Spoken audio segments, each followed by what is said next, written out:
أعوذ بالله من الشيطان الرجيم. بسم الله الرحمن الرحيم.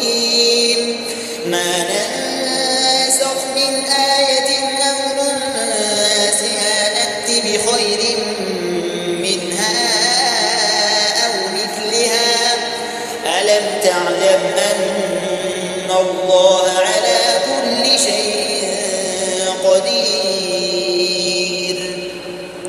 ألم تعلم أن الله له ملك السماوات والأرض وما لكم من دون الله من ولي ولا نصير.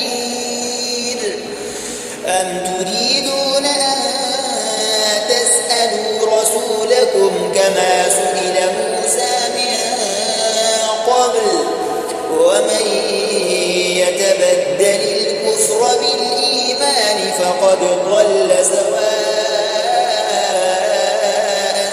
السبيل.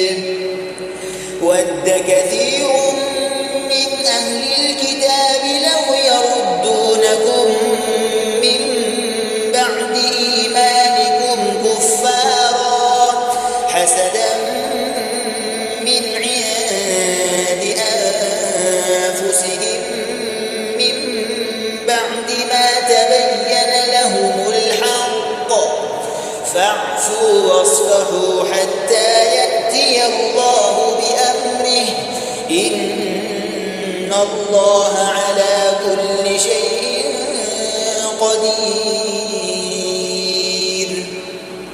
وأقيموا الصلاة وآتوا الزكاة وما تقدموا لأنفسكم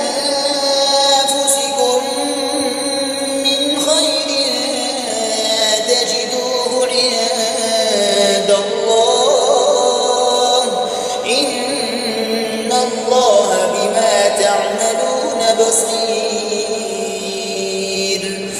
وقالوا لن يدخل الجنة إلا من كان هودا أو نصارى تلك أمانيهم قل هاتوا برهانكم إن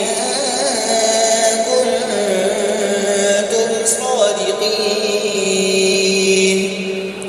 بلى من أسلم وجهه لله وهو محسن فله أجره عند ربه ولا خوف